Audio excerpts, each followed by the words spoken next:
దేవుని నామానికి మహిమ కలుగును గాక. హల్లెలూయా. మరి ఈ సమయంలో ప్రార్థన చేసుకొని ఆదివారపు ఆరాధన కూడికను మరి మనం ప్రారంభం చేసుకుందాం. ప్రార్థన. మా ప్రియమైన యేసుక్రీస్తు ప్రభువా, నీకు వేలాది వందనములు, స్తోత్రములు తండ్రి. ఇదిగో ప్రభువా, ఈ యొక్క ఉదయకాల సమయంలో నీ సన్నిధానంలో చేరి నేను స్తుతించుటకు, ఆరాధించుటకు, మహింపరచుటకు ప్రభువా నీవిచ్చి నీ గొప్ప ధన్యతను బట్టి నీకు స్తోత్రము తండ్రి. ఇదిగో ప్రభువా, మరి ఎందరైతే నీ సన్నిధికి చేరి వస్తున్నారు నాయన, మరి వారిని జ్ఞాపకం చేసుకోండి, దీవించండి, బలపరచమని నీ సన్నిధానంలో బతిమాలుకుంటా ఉన్నాను తండ్రి. కృప వెంబడి కృపతో నింపండి, ఆశీర్వదించండి, బలపరచమని నీ సన్నిధిలో వేడుకుంటా ఉన్నాను తండ్రి. కార్య ఆరంభము నుంచి అంతము వరకు నీ బలమైన సన్నిధి, నీ ఉజ్జీవము ప్రభా మా మధ్యలో కుమ్మరించమని నీ సన్నిధిలో వేడుకుంటా ఉన్నాం.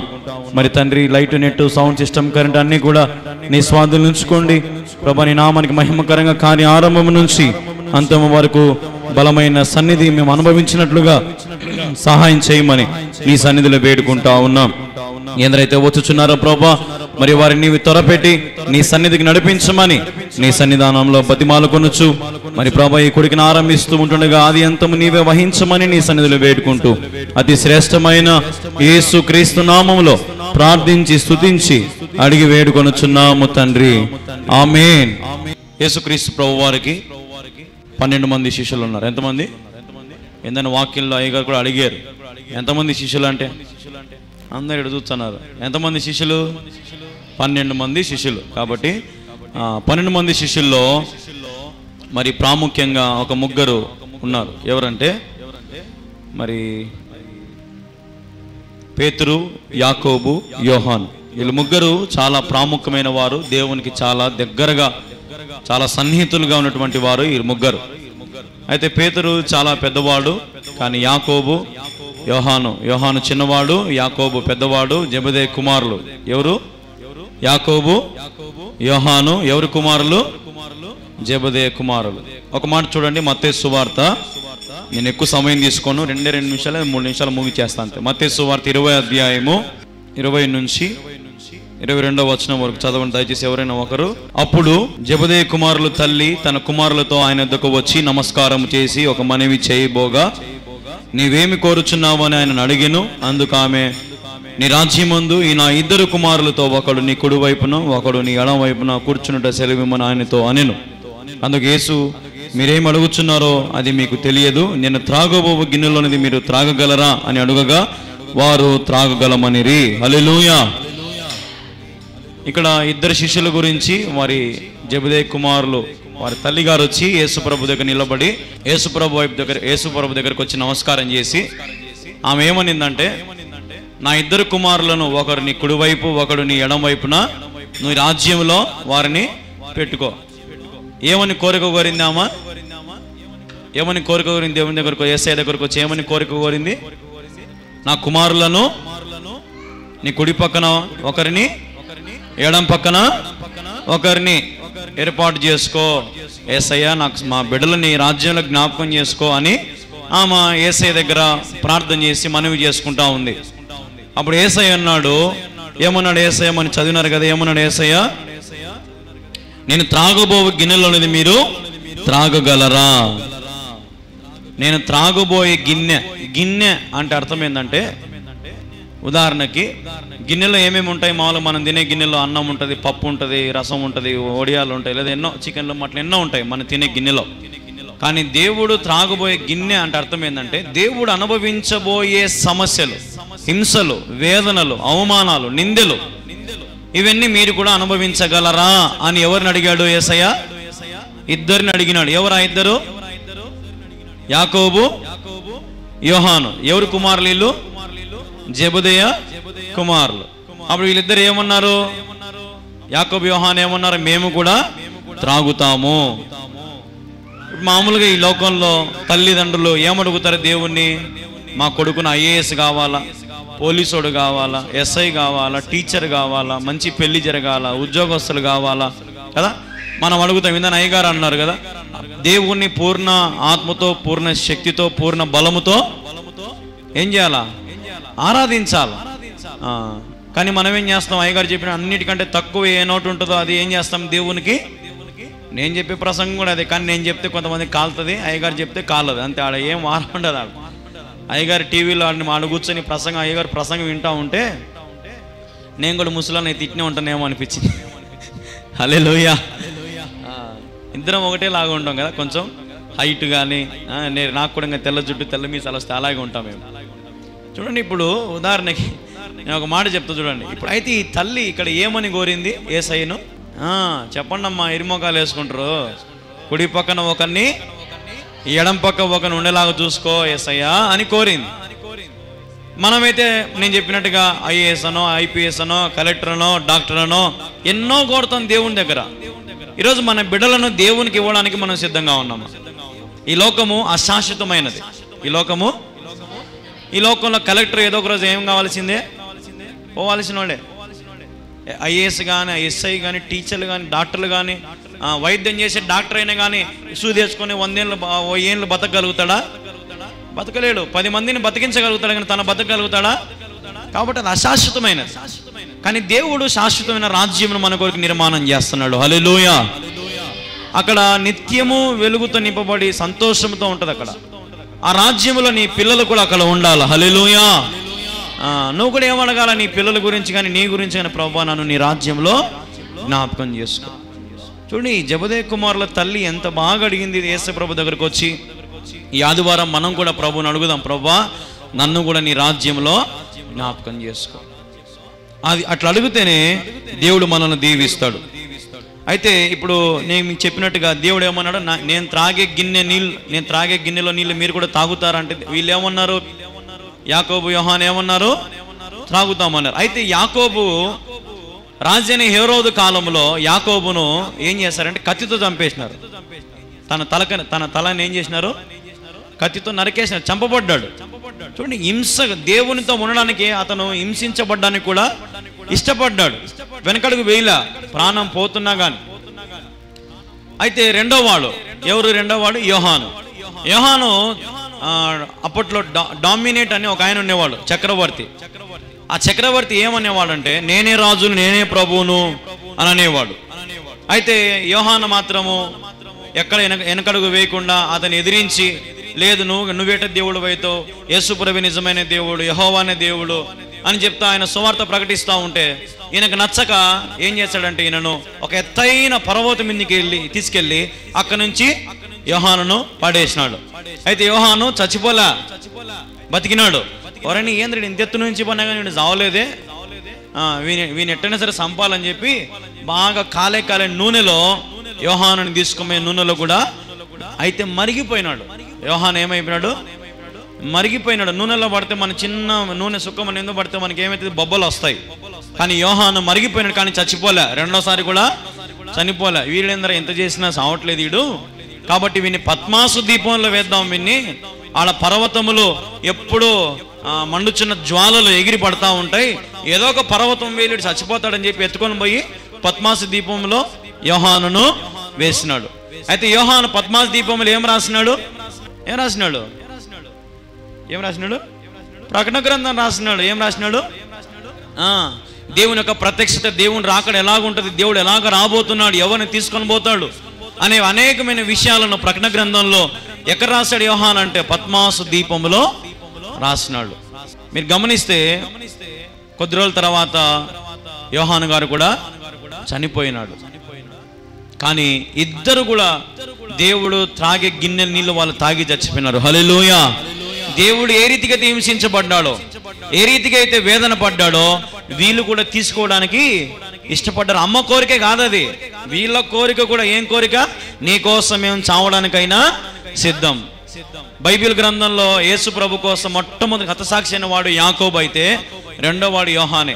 అంత అద్భుతంగా దేవుని ప్రేమించిన వారు వీళ్ళు. ఎంతో ఇష్టంగా దేవునితో, దేవుడు గెత్సేమనే తోటలో ప్రార్థన చేసుకుని వెళ్ళాడు, ముమ్మారు ప్రార్థన చేస్తూ వచ్చేవాడు. అయితే వీరిని చాలా దగ్గరికి తీసుకొని పోయేవాడు. అందరిని ఒకవేళ మిగతా 9 మందిని కొంచెం అట్లా పక్కన పెట్టినా ఈ ముగ్గురు మాత్రం చాలా దగ్గరగా పెట్టుకునేవాడు, పేతురును, యాకోబును, యోహానును. కాబట్టి ఎంతో దగ్గరగా చూసిన యేసయ్యను వీళ్ళు యేసు ప్రభుతో పాటి ఉండడానికి ఇష్టపడ్డారు, హతసాక్షులు అవడానికి ఇష్టపడ్డారు. కాబట్టి మనం కూడా ఈ లోకంలో దేని విషయం ఆశించకుండా బ్రతుకుట క్రీస్తే, చావైతే మనకు లాభం, మేలు. కాబట్టి ఈ లోకంలో నువ్వు ఎంత సంపాదించినా ఈ లోకంలో అన్ని వదిలిపెట్టి పోవాల్సిన వారమే. కాబట్టి మనందరం దేవుని పిల్లలమై ఉన్నాం. ఇక్కడ జెబెదే కుమారుల విషయంలో తల్లి ఏ రీతికైతే వేదన పడి యేసయ్యను అడిగిందో, అలాగే వాళ్ళు కూడా అవును ప్రభా మేము కూడా నీ గిన్నెలో నీళ్ళు మేము కూడా త్రాగుతామని వాళ్ళు కూడా ముందుకు రావడము, దేవుని కోసం వారు హతసాక్షులు అవ్వడం అనేది ఎంత అద్భుతమైన భక్తి, ఎంత ఆశ్చర్యకరమైన భక్తి మనం చూస్తూ ఉన్నాం. కాబట్టి ఈరోజు ఈ లోకంలో మనుషులు మనల్ని హింసించవచ్చు, ఈరోజు ఈ లోకంలో మనుషులు మనల్ని బాధ పెట్టవచ్చు, శ్రమలు రావచ్చు, ఇబ్బందులు రావచ్చు, వ్యాధి బాధలు రావచ్చు. కానీ మనం ఎవరి చేయి విడిచిపెట్టకూడదు? యేసయ్య చేయిని మనము విడిచిపెట్టకూడదు. అప్పుడే మనం దేవుని రాజ్యంలో ఉంటాం. కాబట్టి జ్ఞాపకం చేసుకున్న ప్రభు బలలో మనం చేయి వేస్తూ ఉన్నాం. యేసే శరీరము, యేసే రక్తం అని తీసుకోబోతా ఉన్నాం. కాబట్టి ఈ లోకంలో నువ్వు దేని విషయంలో ఆశించినా అది నువ్వు తీసుకున్నా కానీ ఉపయోగం ఉంటుందా? ఉపయోగం ఉండదు. దేవుని మొదటగా ఎవరైతే నీతిని, రాజ్యమును ఆశిస్తారో వారికే దేవుడు సొంతం అవుతాడమ్మా. వారినే దేవుడు తన రాజ్యంలో జ్ఞాపకం చేసుకుంటాడు. అందుకే ప్రకటన గ్రంథంలో చివరికి ఒక మాట చూడండి, ఒక మాట చెప్తాను నేను. 2వ అధ్యాయం 10వ వచనంలో ఒక మాట ఉంటుంది చూడండి. మరణం వరకు నమ్మకంగా ఉండుము, నేను నీకు జీవ కిరీటము ఇచ్చేదని. ఇప్పుడు యాకోబు, యోహాను మరణం వరకు నమ్మకంగా ఉన్నారా లేదా? చచ్చిపోయేంత వరకు ఎదిరించి, పోరాడి, హింసించిన, వేధించిన, పైన నుంచి మిద్దె మీద నుంచి తోసేసిన, నూనెలో మరగబెట్టిన, దేవుని చేయి విడిచిపెట్టాడు యోహాను? విడిచిపెట్టలా. రాజైన హేరోదు అందరినీ తలకాయ తిని అందరిని నరుకుతా ఉంటే యాకోబు మాత్రం దేవుని గురించి ప్రకటిస్తా ఉన్నాడు. చనిపోయినాడు, కత్తి చేత తన తలని తీసేసినారు. చూడండి ఎంత వేదన పడ్డారు దేవుని కోసం. ఈరోజు మనమేం చేస్తున్నామండి అసలు దేవుని కోసం అంటే? ఎన్నిసార్లు చెప్పు, 10 గంటలకే, 11కే, మళ్ళా ఇప్పుడు చూస్తుంటారు ఇంకా 12 అయింది ఇంకా వదలలేదే. ఇది ఏమో ఖచ్చితంగా చూస్తారు, వచ్చేది మాత్రం ఖచ్చితంగా రారు. ఇప్పుడు ఆ అక్క వచ్చింది 9 గంటలకు వచ్చింది. ఆ అక్క 9 గంటలకు వచ్చింది, ఎవరు లేరు, వెనక్కిపోయింది 10 గంటలకు వచ్చలేనా అని. చూడండి సమయంకేమో బయటోళ్ళు వచ్చారు, అసలు వాళ్ళు రారు కదా. దేవునికి ఇచ్చేది మనం కొంచెమే. జీవితము సక్రమంగా ఇయలేము, బ్రతుకు సక్రమంగా ఇయలేము, కానుక సక్రమంగా వేయలేము, ఏది మనం దేవుని కోసం ముందుకు రాలేము. అన్ని సగం పనులే. కానీ దేవుని కానించి మనకేం కావాలా? ఆశీర్వాదం కావాలా, దీవెనలు కావాలా, సమృద్ధి కావాలా, ఆరోగ్యం కావాలా, శక్తి కావాలా, బలం కావాలా. కాబట్టి చాలా జాగ్రత్తగా ఉండండి. భక్తి చేసే విషయంలో నిలకడగా ఉండి స్థిరంగా ఉండండి.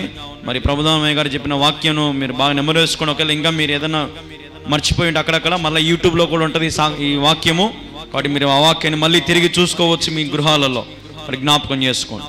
ఈ రీతిగా మీరు కూడా మీ పిల్లల కోసం ప్రార్థించండి. మీరు ప్రార్థన చేసుకొని ప్రభు నీ రాజ్యాలను జ్ఞాపకం చేసుకొని దానికోసం ప్రయాసపడండి. 70 లేదా 80 సంవత్సరాలే ఈ లోకంలో మనం బతికేది.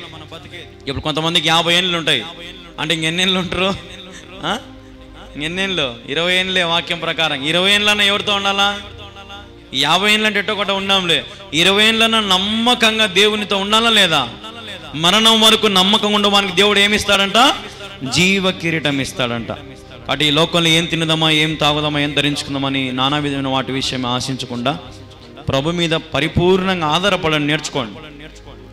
ప్రభు మీద ఆధారపడితే ఏలియా ప్రభు మీద ఆధారపడ్డాడు. కాకులతో దేవుడు ఉదయం సాయంకాలం రొట్టె మాంసం పంపించినాడు.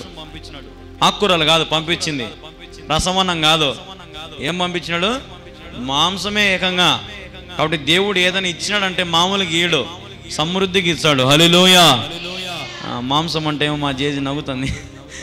హల్లెలూయా. కాబట్టి నిజంగా మనుషులు నిజంగా మనకు ఏదన్నా గుచ్చేటి చెప్తే నచ్చవు మనకు. ఇట ప్రభు ఇచ్చాడు. ఒక ఆమెకు పటంలో లెక్క పెట్టింటిన కథ చెప్పినాడు ఒక మధ్యలో ఒక ఉపమానం. ఏదో ఒక దాసుని గురించి చెప్పి ఆ చెప్పులు కుట్టడానికి అతనికి లాస్ట్లో ఏం దొరికిందంట? ఏం దొరికిందంట? ఆయన చెప్పింది ఏం లేదా? ఇప్పుడు లాస్ట్ అతనికి ఎన్ని లక్షలు మారసలే అవి నచ్చుతాయి మనకు. లక్షలు కావాలా కానీ దేవునికి ఇచ్చేది నమ్మకంగా ఉందాము. మాకు ఇల్లు కావాలా కానీ దేవునికి నమ్మకంగా ఉందా? ఇన్ని ఉండవు.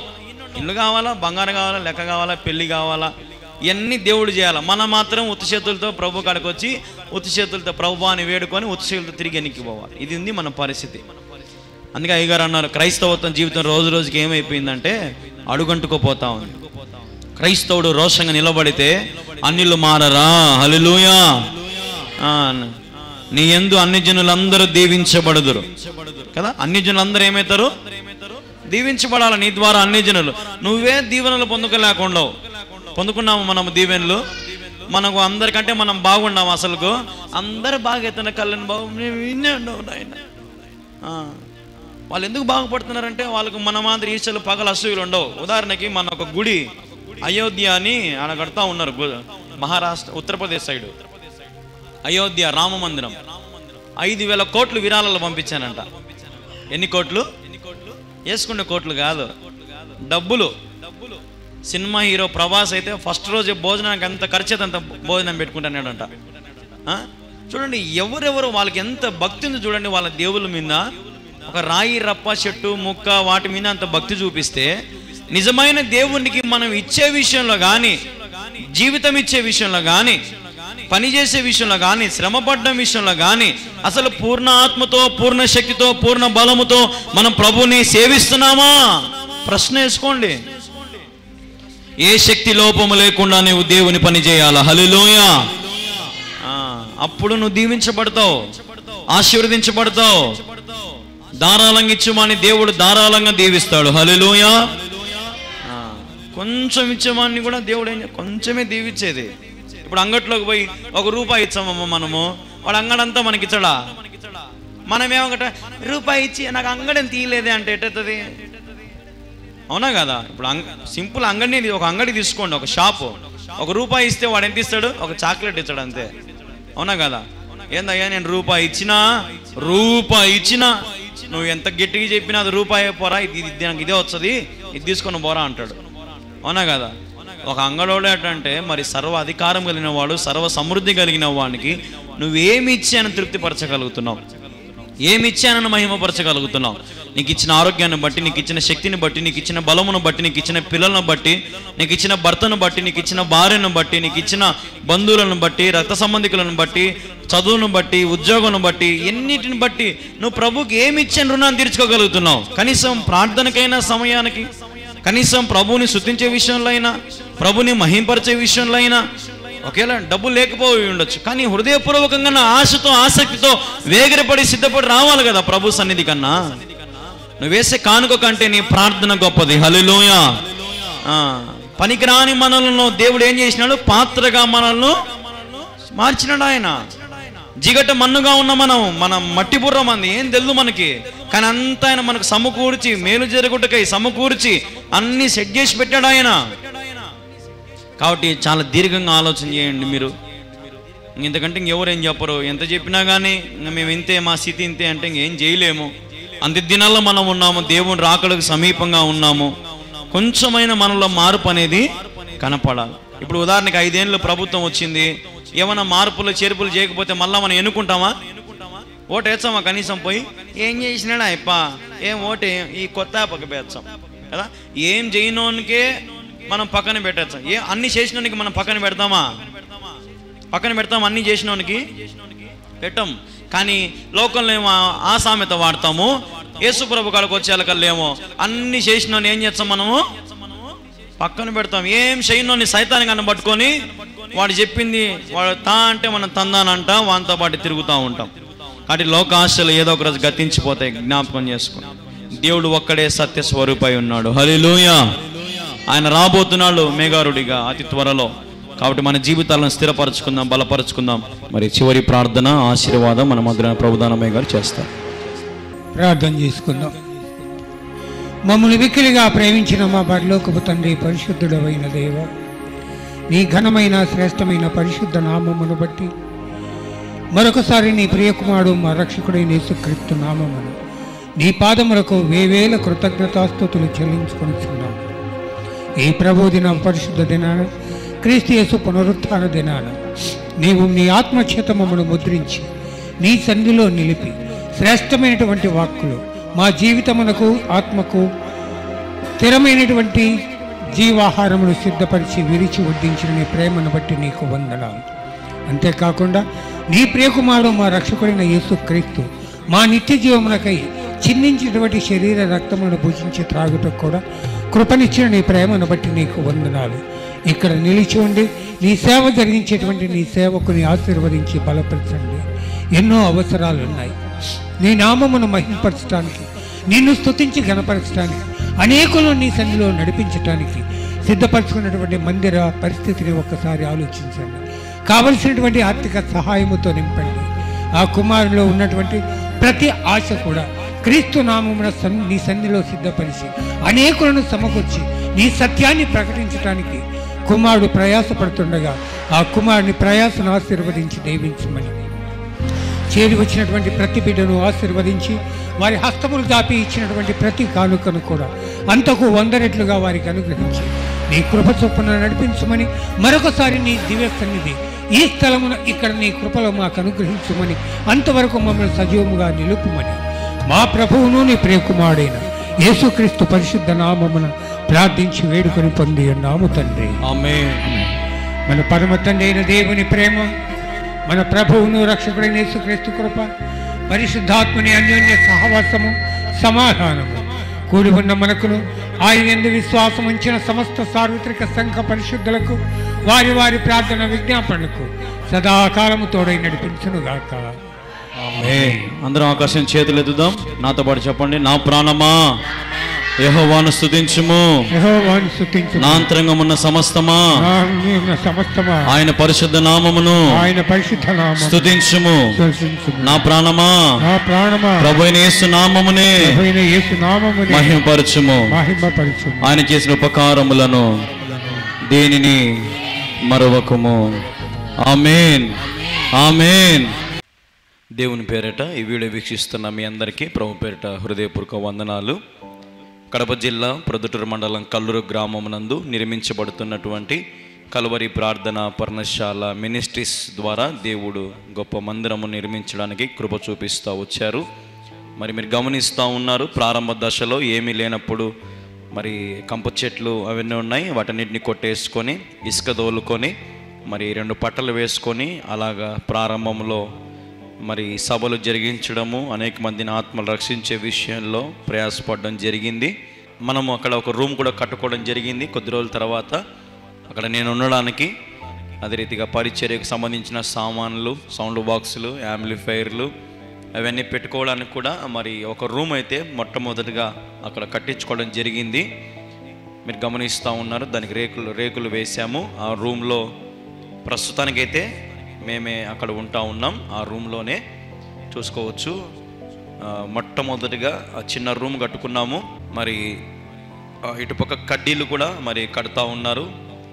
చుట్టూ మనము పిల్లర్లు వేయడానికి అనుకున్నాం, కానీ అప్పుడే పెద్ద వర్షం పడడం చేత మొత్తం నీళ్ళన్నీ కూడా వచ్చి మొత్తం మంది చెరువులాగా ఉంటుంది కాబట్టి మునిగిపోయింది అన్నమాట. మన స్థలం అంతా కూడా మునిగిపోయింది.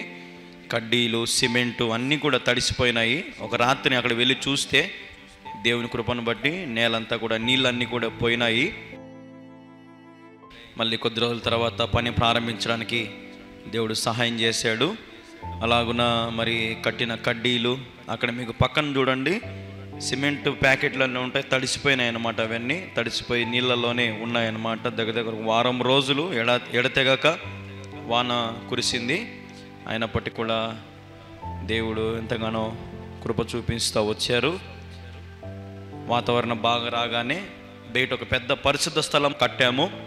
పరిశుద్ధ స్థలం మీరు చూస్తూ ఉన్నారు. ఖాళీ స్థలములో మొట్టమొదటిగా ఒక రూమ్ తర్వాత మరి పరిశుద్ధ స్థలము నిర్మించడం జరిగింది. తర్వాత కొంచెం ఇసుక దోలించుకొని, ఇసుక మట్టి దోలించుకొని కొంచెం హైట్ లేపుకున్నాము కూర్చోవడానికి వీలుగా ఉండడానికి.